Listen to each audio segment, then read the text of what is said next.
Welcome back to the Clock Shop. This is Jim with JR Clocker on eBay. Let's see what happened at the Clock Shop this week.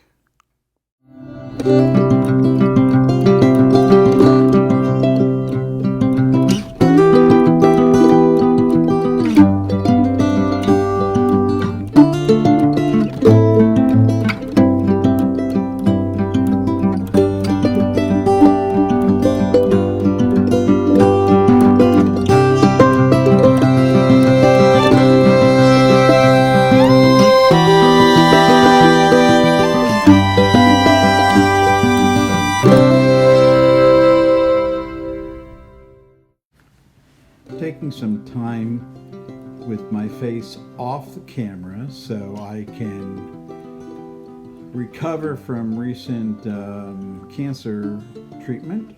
I have 2 more weeks to go, so I'm taking some footage we shot out in the Chicagoland area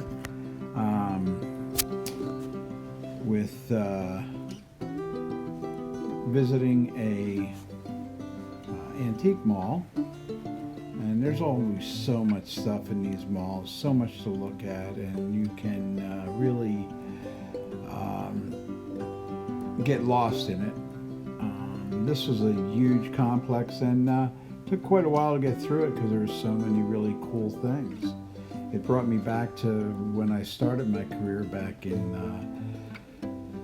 the late 80s, when I was still an apprentice clockmaker, and I subsidized my income by, this is way before, the internet and that, but I subsidized my income having a shop in one of these malls. It was actually, the one I was in was actually a co-op, and it was, so everybody cooperated, and I remember I had to work on Tuesdays, and I would come in, and it was cool. Everybody had a key to the place, so if you got inventory from an auction and you didn't get there till 2 o'clock in the morning, you could still open up, move your inventory in, lock the doors, go upstairs to your I say upstairs because I was upstairs, to your booth and set it up. Mark them and stuff and take your time. Lots of times I was there 2 o'clock in the morning, but I was young and I was dumb at the time and just trying to make ends meet with working at, again, as I said, an apprentice. This is a pretty cool clock. This one was $17. Well, I think you could probably get a little bit off of that, and it would be nice for your collection. It's pretty darn good shape and nice. Lux, and very collectible. Anyway, this was basically where I lived and where I made money, and you had to be really sharp on what you bought.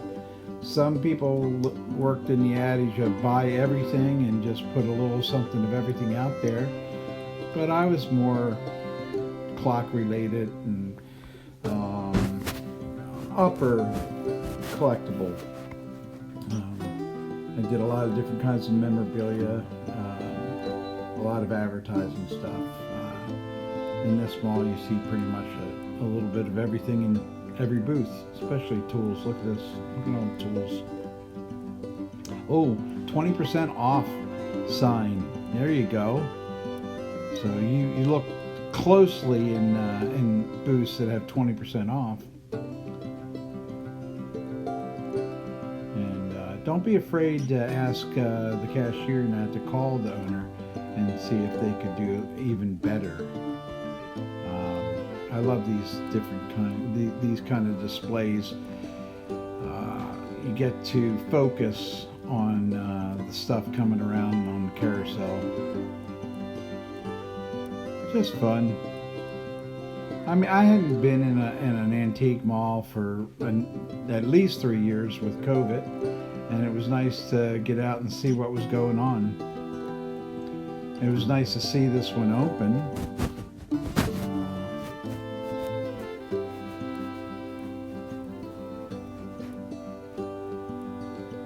Chicagoland is a nice area for all kinds of different collectibles.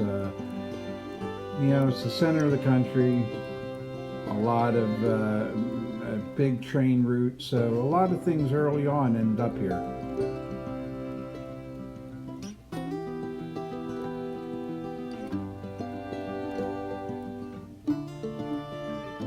I really defy anybody to walk into an old mall like this and not find something that you could leave with. I think we bought a couple pocket watches. We're very, narrow now, so we, unless we buy something for ourselves, we're basically looking for clocks and watches, and really mainly watches right now. Especially when we're, 1,000 miles away from home. Nice ginger spice canister, sorry. They've been selling forever and ever.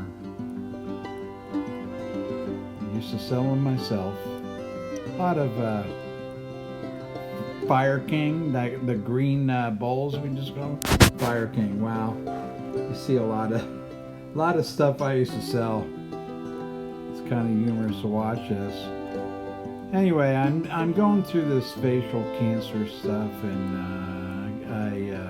I basically got to pour acid on my face every day, and so it's been a lot of fun. So please protect yourself when you're out in the sun. Years and years and years of being out in the sun has. Oh, here's some pocket watches. I think I bought at least one or two of these pocket watches.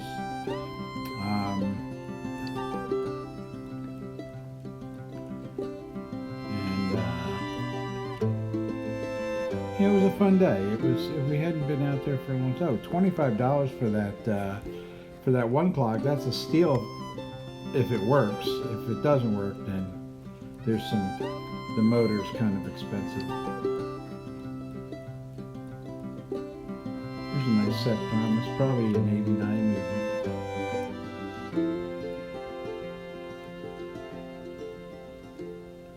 If you can get them at the right price, and then the unusual things, then there's, you can get into weird stuff too.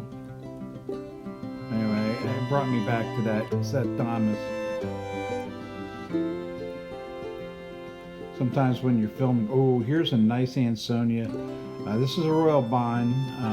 It was at $350.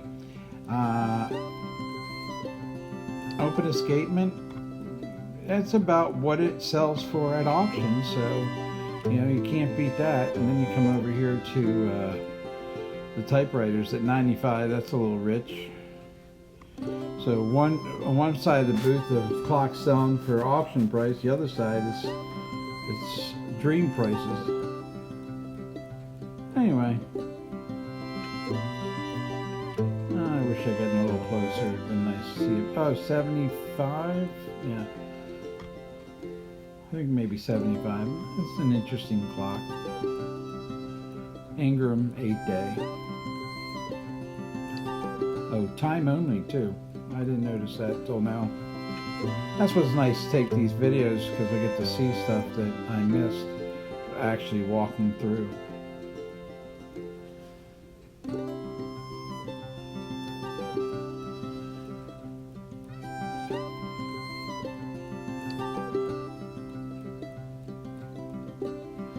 And there's usually a lot of clocks in these places.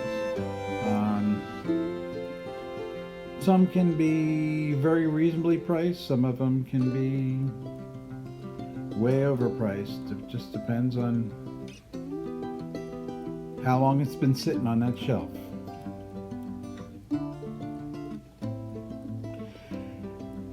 Anyway, getting back to cancer treatment, I got 2 more weeks putting this stuff. That would be 6 weeks altogether, and so then I figure I'll get back into action as soon as it heals. That is, it'll take probably a week, probably about 3 weeks. I'll be back in action, videoing again. Leave in the comments whether you actually want to see my mug or not. Anyway, I want to get one of these for my clock shop, and the customer comes in for an estimate. I just spin the wheel. I wouldn't pay $350 for it, but spin the wheel, and whatever price comes up is what I'm going to charge them for. I'd probably go broke unless the lowest price was $500 and the highest price was $2,500. And somewhere in there, I could probably make a living. I'd have one that says free. One little, click that says free, and every once in a while I'd have to give out a free one. But I think the odds would be pretty much in my favor. It'd be fun.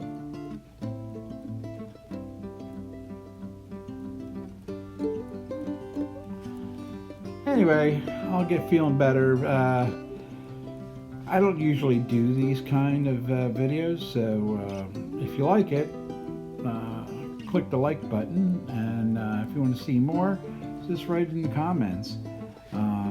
If you have a antique mall you think I should go to, let me know. If it's feasible, I will do it. Here's a nice case of clocks. Well, no, 2 quarts. Probably might be nice. Okay. Ooh, what's that? A Seth Thomas that's been converted? No, maybe it hasn't been converted. There's something goofy about that dial, though.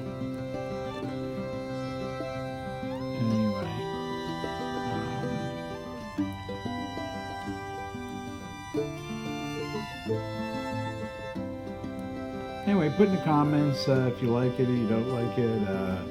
Also,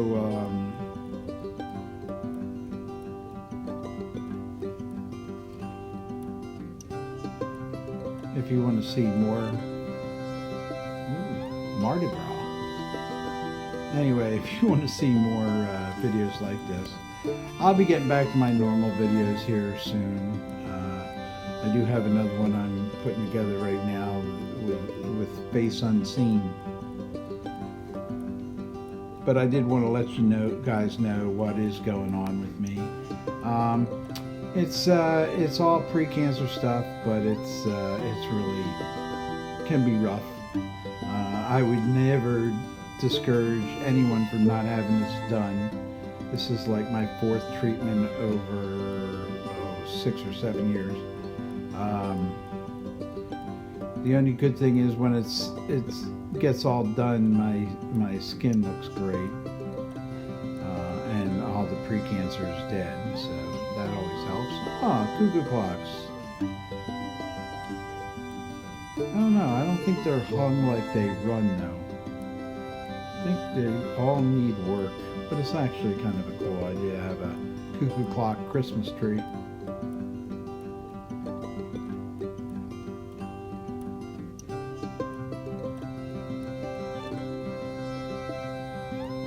$159. Not bad depending. Remember, it's all not bad depending. Depending whether they work, depending on everything's there, complete. Oh, and if you're a jewelry collector, holy moly, this place was packed with it. I think we bought some. Oh yeah, we bought some watch chains too. We have some quick announcements. We have some different videos coming out on an auction we recently went to. Also, some clock tips coming out as well, and we'll get to them very soon. Anyway, I hope you made it through the entire video. Again, I will be back in my normal mode of in-face videos very soon. Thanks for stopping by.